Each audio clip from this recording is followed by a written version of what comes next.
Seorang suami yang sabar dan penuh pengorbanan, justru dikhianati oleh wanita yang dulu ia perjuangkan. Hanya karena status baru sebagai PNS, sang istri berubah sikap drastis, menghina, merendahkan, bahkan memperlakukan suaminya seperti pembantu rumah tangga. Yang lebih mengejutkan, ia justru melayangkan gugatan cerai, tanpa sedikit pun rasa bersalah. Namun siapa sangka, kehidupan berputar cepat. Di saat sang istri mulai menikmati kebebasannya, satu kejadian tak terduga mengubah segalanya. Namanya Randy, seorang pria sederhana dengan wajah bersahaja dan tubuh yang mulai terbakar matahari karena pekerjaan hariannya sebagai tukang ojek online. Setiap pagi, sebelum matahari benar-benar naik, Randy sudah menghidupkan motornya. Ia tidak pernah mengeluh.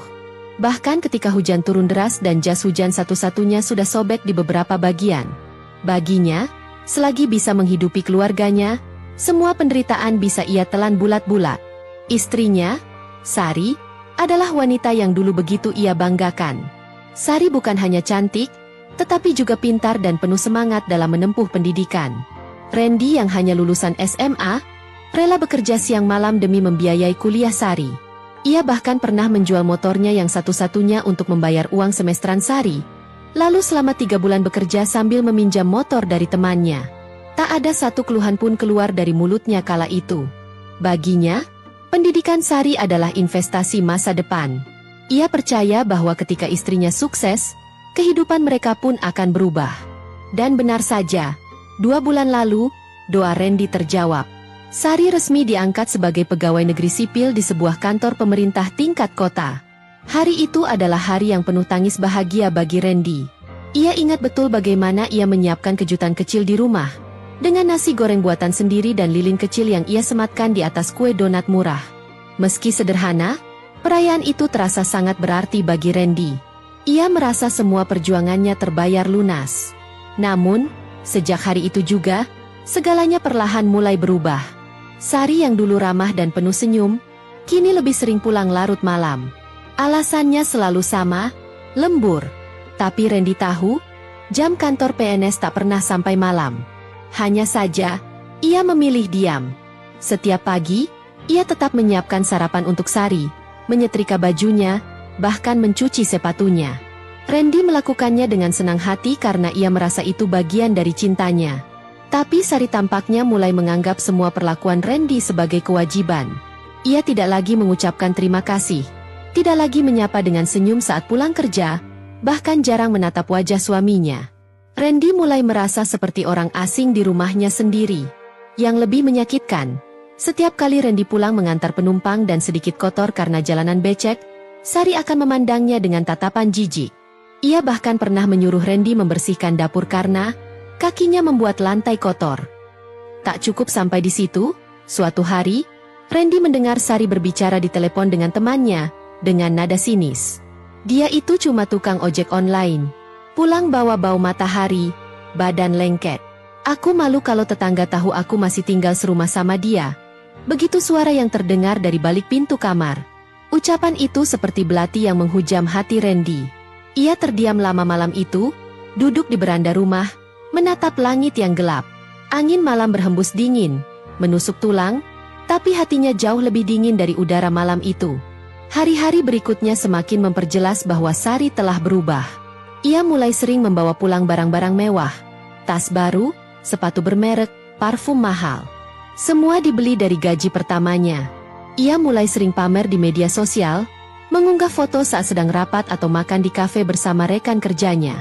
Tapi tak satu pun dari unggahan itu menyebut nama Randy. Seolah ia hidup sendiri tanpa suami. Randy hanya bisa diam, menahan kecewa yang makin menumpuk hari demi hari. Ia masih mengantar penumpang, masih menyapa ramah pelanggan, dan masih tetap pulang dengan senyum di wajahnya meski di dalam hati, ia tahu dirinya sudah tak dianggap lagi sebagai seorang suami. Ia lebih seperti pembantu rumah yang kebetulan tinggal satu atap. Yang paling menyayat hati adalah ketika Sari mulai menyuruhnya mengurus semua pekerjaan rumah. Dari mencuci, menyapu, sampai memasak. Bukan karena Sari sibuk, tapi karena ia menganggap Randy nganggur dan cuma tukang ojek. Tak ada lagi pelukan, tak ada lagi canda. Rumah itu kini terasa asing bagi Randy. Bahkan lebih sepi daripada jalanan malam saat ia menunggu penumpang. Randy mulai bertanya-tanya, di mana salahnya? Apakah ia terlalu mencintai? Atau justru terlalu memanjakan? Ia tak pernah menuntut. Bahkan saat semua orang menyuruhnya berhenti, ia tetap percaya bahwa cinta bisa mengubah segalanya. Tapi kenyataannya, cinta tak cukup melawan ego dan kesombongan yang datang seiring kenaikan status. 2 bulan sejak Sari diangkat jadi PNS, dan 2 bulan itulah hati Randy terkikis sedikit demi sedikit. Sampai suatu pagi, saat ia baru selesai menjemur cucian, sebuah surat putih tergeletak di atas meja makan. Bukan surat cinta, tapi surat gugatan cerai. Tanpa alasan yang jelas, tanpa percakapan panjang. Hanya secari kertas yang menjadi titik pisah dari sebuah perjalanan panjang yang pernah dibangun dengan air mata dan pengorbanan. Di saat itu, langit terasa mendung bagi Randy. Bukan karena hujan akan turun, tapi karena hatinya telah diliputi awan kelabu yang tak tahu kapan akan berlalu. Pagi itu, matahari belum sepenuhnya menampakkan wajahnya. Kabut tipis masih menyelimuti ganggang kecil tempat Randy tinggal. Tapi bukan udara pagi yang membuat Randy menggigil, melainkan secari kertas di atas meja makan, surat gugatan cerai dari istrinya sendiri. Jemarinya masih gemetar meski ia telah membacanya berulang kali. Tertulis jelas di sana nama Sari sebagai penggugat, dan dirinya sebagai tergugat. Bukan mimpi, bukan candaan, bukan ancaman emosi sesaat. Ini nyata. Ia duduk mematung di kursi tua yang sudah mulai reyot. Hatinya seperti baru saja ditikam ribuan pisau halus. Tak ada perdebatan sebelumnya. Tak ada pertengkaran hebat yang menandai akhir sebuah rumah tangga. Hanya sikap dingin yang perlahan menusuk, dan kini berubah menjadi keputusan mutlak, pengusiran dalam bentuk sah secara hukum. Sari bahkan tidak menyampaikan langsung. Ia hanya meninggalkan surat itu, lalu pergi begitu saja pagi-pagi buta, entah ke kantor atau ke tempat lain yang lebih ia anggap pantas dikunjungi dibanding rumah sendiri. Randy tahu, hatinya telah kalah bahkan sebelum sempat diberi kesempatan untuk berjuang. Hari itu, ia tak pergi mengantar penumpang. Motornya terparkir diam di halaman rumah, seperti tahu bahwa tuannya tengah patah dan tak sanggup berdiri. Ia mengurung diri seharian, hanya keluar untuk mengambil air wudhu dan salat. Tangisnya pecah di setiap sujud. Bukan tangis karena kehilangan harta, tapi karena kehilangan cinta yang pernah ia jaga sepenuh jiwa. Tetangga-tetangga mulai bertanya-tanya. Biasanya, Randy adalah sosok ceria yang selalu menyapa siapapun yang lewat. Kini, wajahnya lebih sering menunduk. Senyumnya menghilang, digantikan gurat lelah dan luka yang belum sembuh. Ia menyembunyikan semua luka itu dalam diam. Tak satu pun tahu bahwa rumah itu kini hanya tempat tinggal, bukan lagi tempat pulang. Hari-hari berikutnya berjalan pelan. Randy tetap menjalani hidup seperti biasa. Ia kembali menarik ojek, meski dalam hati tak lagi ada semangat. Ia masih menyiapkan makan malam seperti biasa, walau yang ia sajikan hanya untuk dirinya sendiri.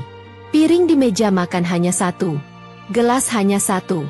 Hidupnya terasa setengah, seperti ada ruang kosong yang tak bisa ia isi kembali. Sari, yang kini makin sibuk dengan pekerjaannya, nyaris tak pernah pulang tepat waktu. Bahkan seringkali tak pulang sama sekali. Randy tahu, ini hanya soal waktu sebelum semuanya benar-benar selesai. Ia tidak lagi bertanya kemana Sari pergi. Ia hanya diam, menunggu kapan Sari benar-benar memintanya pergi dari rumah yang dulu mereka bangun bersama. Hingga akhirnya, satu malam, pintu rumah terbuka keras. Sari masuk dengan wajah tanpa ekspresi, matanya tajam seperti tak mengenal siapapun di rumah itu. Di tangannya ada koper kecil berisi beberapa pakaian dan berkas. Tanpa sepatah kata, ia meletakkan koper itu di lantai, berjalan ke kamar, dan mengunci pintu. Randy hanya melihat dari ruang tamu. Tak ada yang ia katakan. Bahkan untuk sekadar menanyakan kabar, ia tak punya kekuatan. Sari telah berubah menjadi sosok asing yang sepenuhnya berbeda dari wanita yang dulu ia nikahi dengan haru dan cinta. Keesokan paginya, Sari keluar dari kamar dengan wajah tenang. Ia menatap Randy sekilas dan meletakkan amplop coklat di atas meja. Randy tak menyentuhnya. Ia hanya duduk diam, menunggu Sari pergi. Ia tahu apa isi amplop itu. Salinan gugatan resmi dari pengadilan agama. Baca baik-baik. Tanggal sidangnya sudah ditentukan. Ucap Sari singkat sebelum melangkah keluar rumah. Randy tidak membalas. Ia hanya mengangguk pelan. Dalam hatinya, Badai telah lewat, tapi kehancuran masih berserakan di mana-mana. Waktu terus berjalan. Hari sidang pun tiba. Randy datang dengan pakaian sederhana, kemeja yang dulu ia pakai saat melamar kerja pertama kali. Wajahnya datar, tanpa ekspresi. Ia tidak menangis, tidak juga berharap ada keajaiban. Ia hanya ingin semuanya segera selesai. Jika kepergian Sari adalah jalan terbaik, maka ia tak ingin menahan siapapun lagi. Di ruang sidang, hakim bertanya beberapa hal. Randy menjawab jujur dan tenang. Sari pun sama. Ia menyampaikan alasan gugatan karena merasa sudah tak cocok. Ia tak menyebut soal gengsi, tak menyebut soal profesi Randy.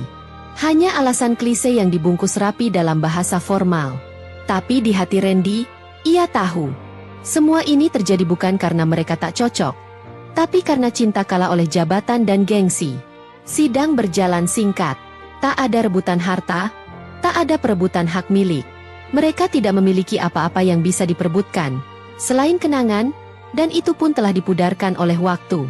Setelah semuanya selesai, Randy keluar dari gedung pengadilan dengan langkah ringan namun hati berat.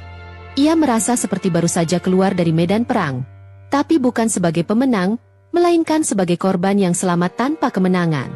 Ia pulang ke rumah, membereskan barang-barangnya, lalu meninggalkan kunci di atas meja makan. Rumah itu bukan miliknya secara hukum, dan ia tahu, Sari akan tetap di sana. Ia tak ingin tinggal di tempat yang hanya menyimpan luka. Malam itu, Randy tidur di rumah teman lamanya. Ia mulai mencari kos-kosan murah dan memulai hidup baru dari nol. Ia kembali menarik ojek seperti biasa, tapi kini ada sesuatu yang berbeda dalam dirinya. Ia tak lagi menanti siapapun di rumah. Tak ada lagi makanan hangat saat ia pulang, tak ada lagi suara istri yang menegur lembut. Semuanya telah tiada. Namun satu hal yang tak pernah berubah dari Randy adalah sikap sabarnya. Ia tidak pernah menyebar keburukan Sari. Bahkan ketika teman-temannya mulai tahu apa yang terjadi, Randy hanya tersenyum dan berkata, "Mungkin memang bukan jodohnya lagi." Bagi Randy, harga dirinya bukan ditentukan oleh pekerjaannya, tapi oleh seberapa kuat ia menjaga martabat dalam luka. Ia telah kalah dalam cinta, tapi menang dalam kesabaran. Dan meski hatinya belum pulih, ia tahu, hidup akan terus berjalan. Ia mungkin telah kehilangan seseorang yang dulu ia perjuangkan, tapi ia tak kehilangan dirinya sendiri. Hari-hari berlalu dengan sunyi di rumah yang dulu pernah menjadi tempat tumbuhnya cinta. Rumah itu kini dihuni hanya oleh satu orang, Sari. Sejak Randy pergi tanpa kata-kata, rumah itu tak lagi sama. Dindingnya masih berdiri kokoh, lantainya masih bersih seperti dulu, tapi kehangatan yang pernah mengisi setiap sudutnya sudah lama pergi bersama lelaki yang pernah ia sepelekan. Sari menjalani harinya dengan rutinitas baru. Pagi-pagi ia bangun, mengenakan seragam PNS-nya yang kini terasa begitu membanggakan, lalu berangkat ke kantor dengan langkah tegap. Tak ada lagi sarapan yang disiapkan. Tak ada lagi kopi yang menunggu di meja. Tapi ia tak peduli. Ia merasa bebas. Bebas dari segala beban masa lalu yang dulu membuatnya merasa rendah. Namun, perlahan, rasa bebas itu mulai berubah menjadi sepi. Saat pulang ke rumah, tak ada yang menyambut. Rumah itu kini senyap. Tak ada suara motor Randy yang biasa meraung dari kejauhan. Tak ada tawa yang mengisi ruang tengah. Hanya suara detik jam yang terdengar menyesakkan. Awalnya Sari mengira dirinya akan menikmati kesendirian itu, sebab ia merasa sudah berada di tempat yang lebih tinggi dari Randy. Tapi kesunyian, nyatanya, bukan hal yang mudah ditanggung. Di kantor, Sari pun mulai merasakan perubahan. Teman-temannya yang dulu akrab perlahan menjaga jarak. Ada bisik-bisik yang ia dengar saat melintas di lorong.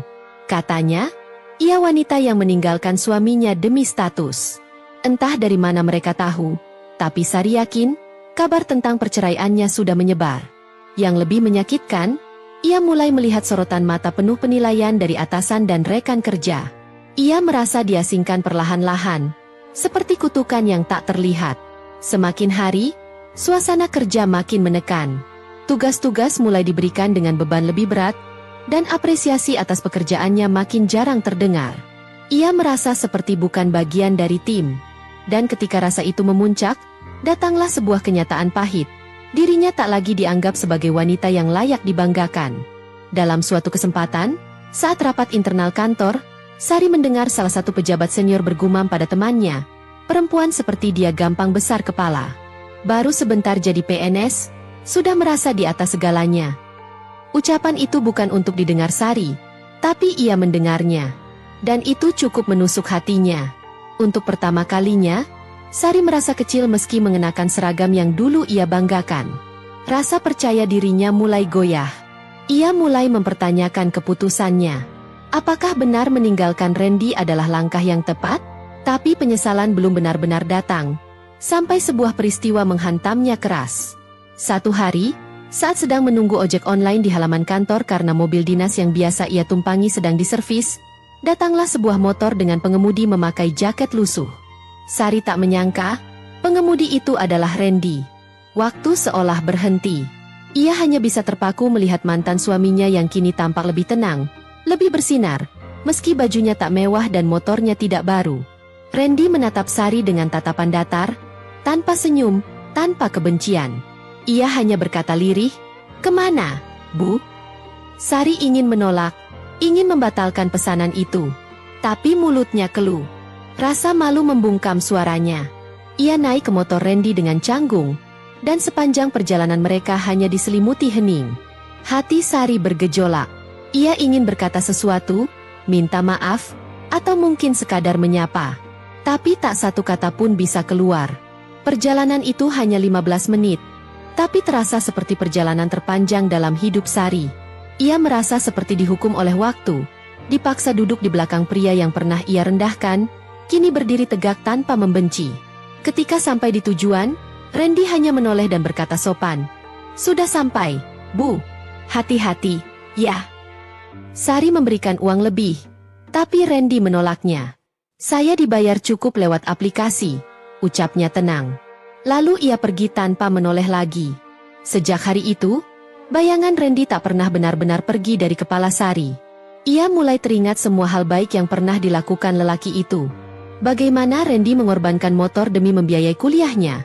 Bagaimana ia rela tidur di teras rumah temannya agar bisa mengantar Sari pagi-pagi ke kampus. Bagaimana ia dengan sabar mencuci baju, memasak, dan bahkan menyemangati Sari ketika ia gagal dalam tes PNS tahun lalu. Sari kini tahu, ia tak hanya kehilangan suami. Ia telah kehilangan lelaki yang mencintainya tanpa syarat. Lelaki yang tak pernah memandang status, tak pernah mengeluh, dan tak pernah menuntut lebih. Ia bukan hanya kehilangan, tapi telah membuang berlian yang selama ini ia genggam, hanya karena silau oleh gemerlap semu.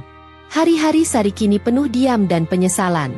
Ia sering duduk sendiri di teras rumah, memandangi jalanan yang dulu dilalui Randy setiap pulang kerja. Ia berharap lelaki itu datang kembali, sekadar lewat, sekadar menyapanya. Tapi yang ia dapat hanyalah sunyi. Sementara itu, hidup Randy perlahan membaik. Ia tak lagi tinggal di rumah kecil yang dulu mereka tempati. Ia menyewa kamar kecil di sebuah kontrakan sederhana, dekat dengan masjid.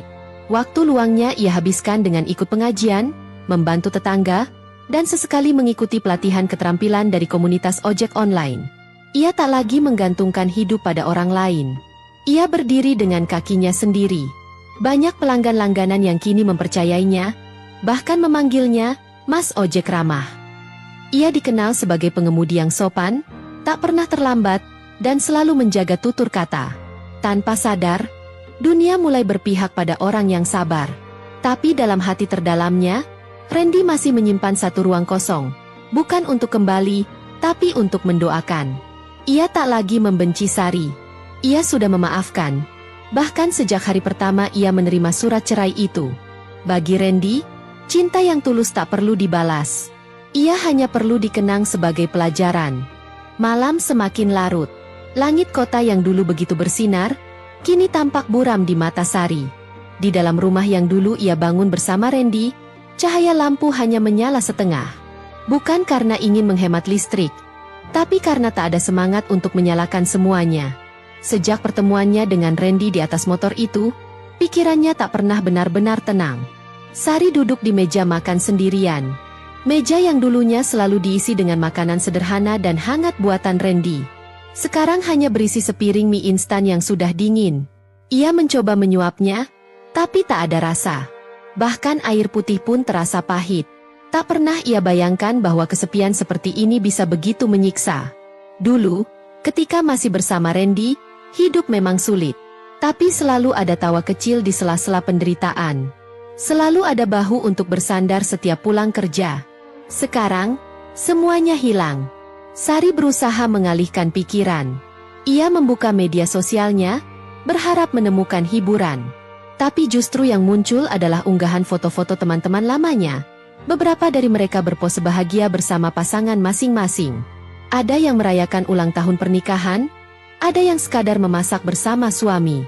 Hal-hal sederhana, tapi kini terasa sangat mewah di mata Sari. Ia tak tahan. Ia mematikan ponsel dan merebahkan diri di sofa. Kepalanya penuh dengan kenangan. Tentang hari-hari saat Randy membawakan makan siang ke kampusnya meski sedang hujan. Tentang malam-malam ketika mereka hanya berbincang berdua di teras, ditemani kopi hitam dan bintang-bintang. Tentang pelukan terakhir sebelum sidang cerai yang dingin dan penuh luka. Kini, semua itu hanya bayangan. Tak bisa diulang. Tak bisa diperbaiki. Di kantor, keadaannya pun tak lebih baik. Teman-temannya mulai menjauh.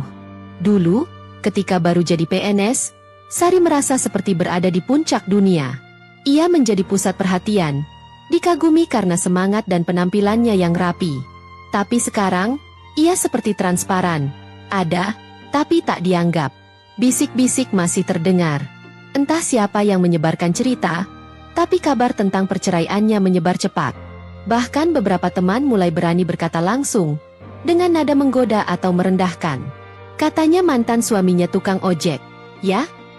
Makanya, jangan cuma lihat seragam. Hati juga harus dijaga. Sari hanya tersenyum getir. Ia tak lagi punya tenaga untuk membela diri. Semakin ia menjelaskan, semakin dalam rasa malu yang ia rasakan. Ia mulai sadar bahwa status bukan segalanya. Seragam PNS yang dulu ia banggakan, kini terasa seperti beban di tubuhnya. Dan kemudian, kabar itu datang, seperti hantaman dari langit. Atasan yang dulu ia hormati, yang sempat memberi perhatian lebih, ternyata terlibat dalam kasus penyalahgunaan anggaran. Nama Sari ikut terseret, meski ia tidak benar-benar terlibat. Hanya karena kedekatan mereka, ia dianggap tahu dan membiarkan.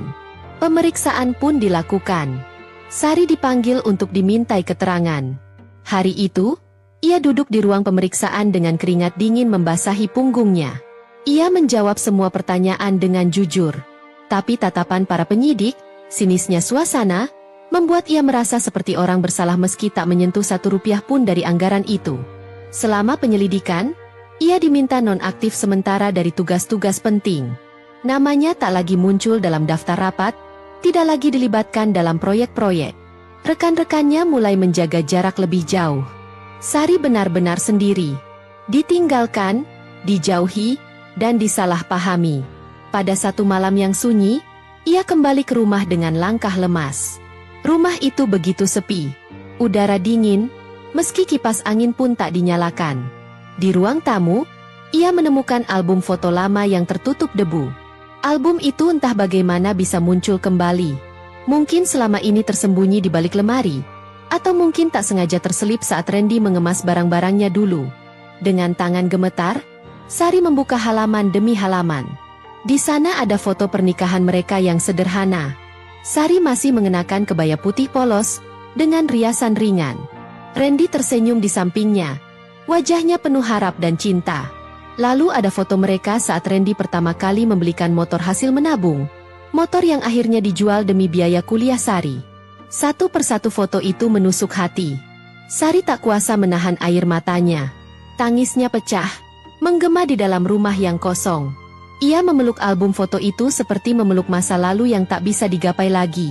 Semua yang ia banggakan kini runtuh.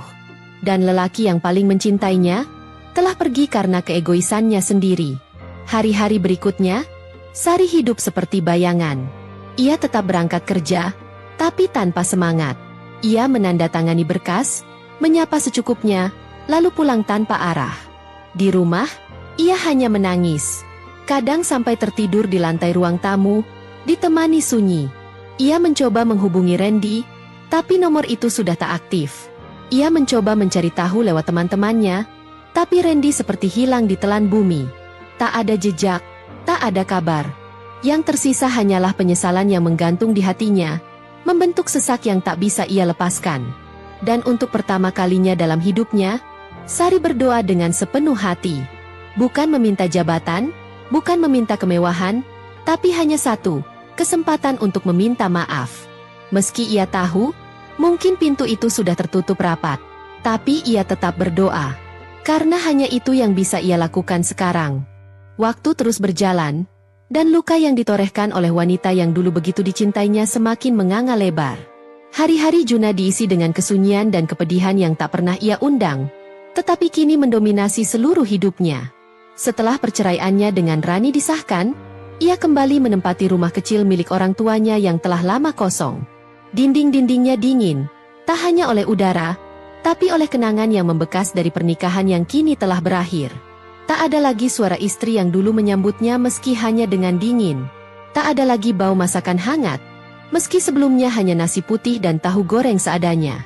Tapi yang paling menyakitkan, bukanlah kesepian itu sendiri, melainkan kenyataan bahwa harga dirinya sebagai lelaki, sebagai suami, telah diinjak-injak oleh wanita yang ia perjuangkan dari nol.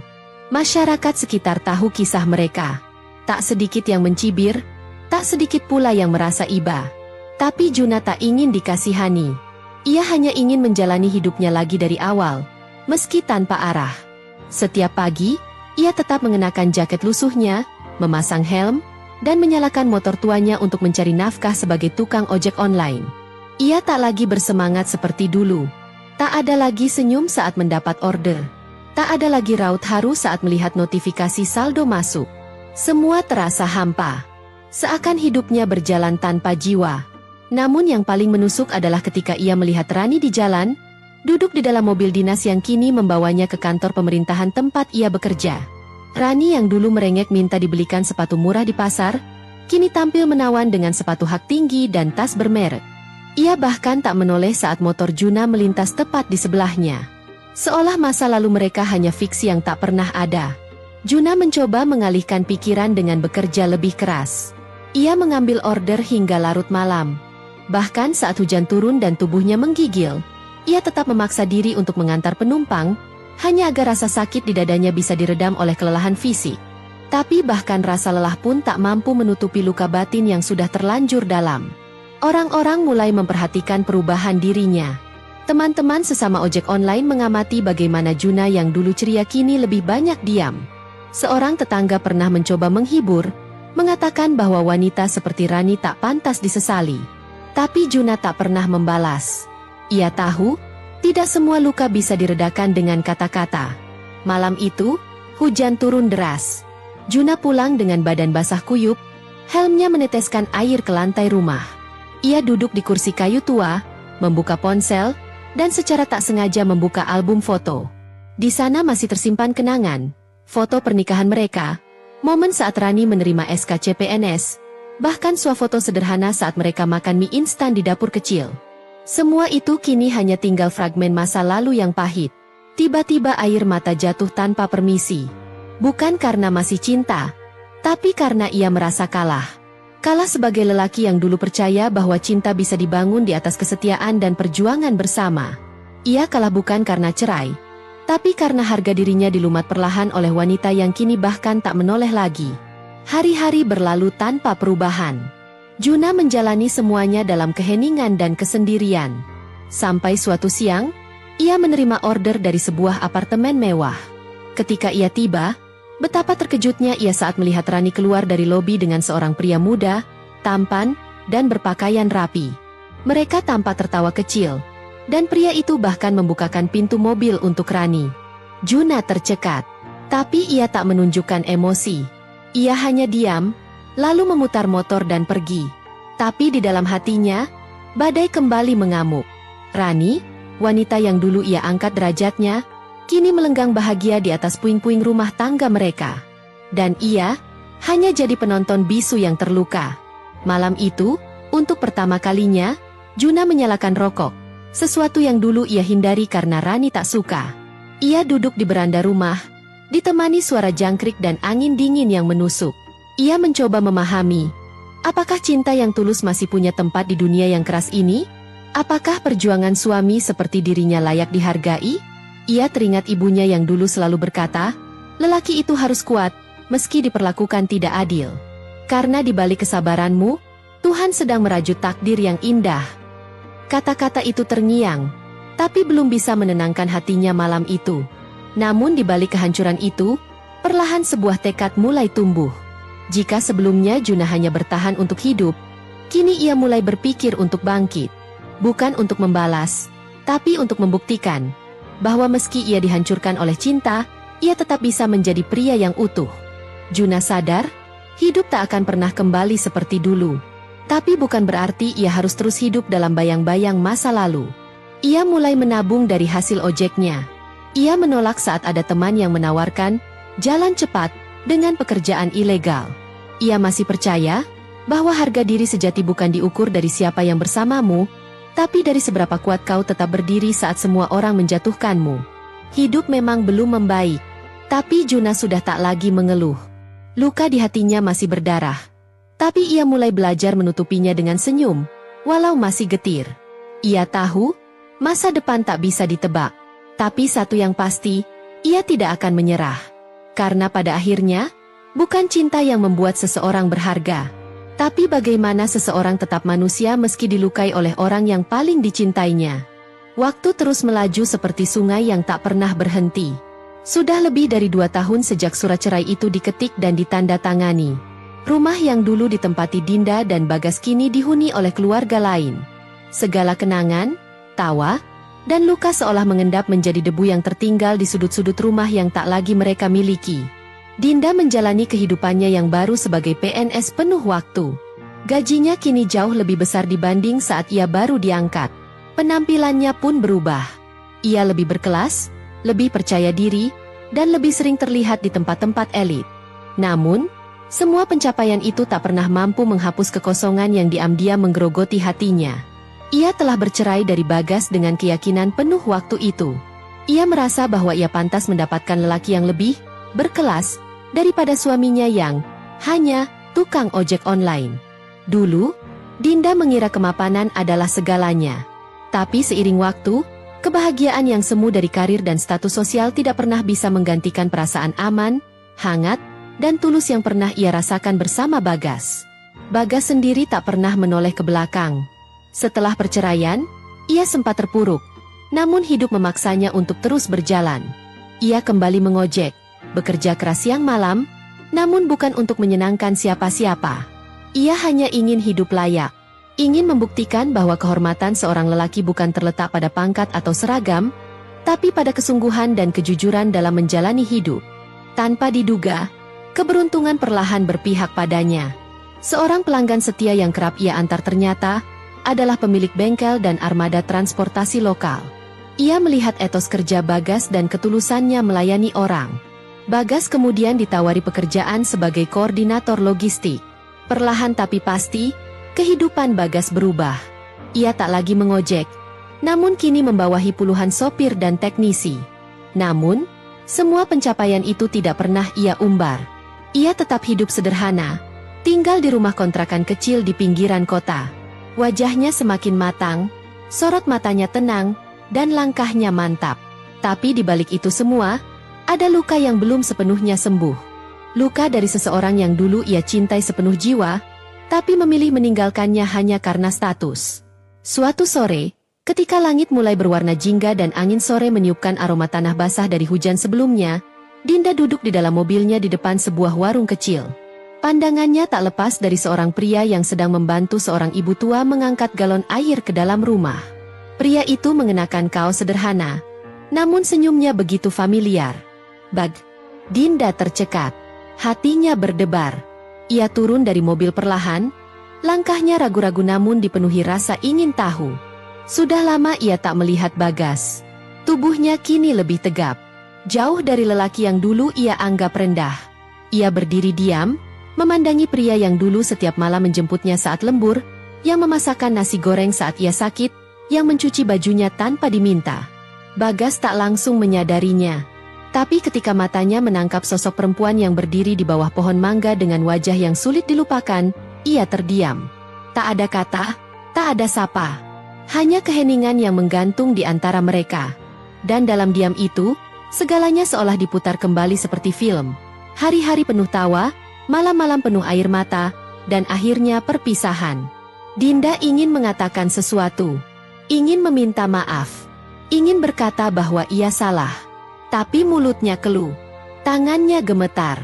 Ia menunduk. Dan untuk pertama kalinya sejak perceraian itu, air mata jatuh begitu saja tanpa bisa ia cegah. Bagas hanya menatapnya sebentar, lalu tersenyum tipis. Senyum yang sama seperti dulu, tapi kini lebih dingin dan dewasa. Ia lalu membalikkan badan, masuk ke dalam rumah, dan menutup pintu perlahan. Tidak dengan kemarahan, tapi dengan keikhlasan. Hari itu, Dinda pulang dengan hati remuk. Ia tahu bahwa semua sudah terlambat.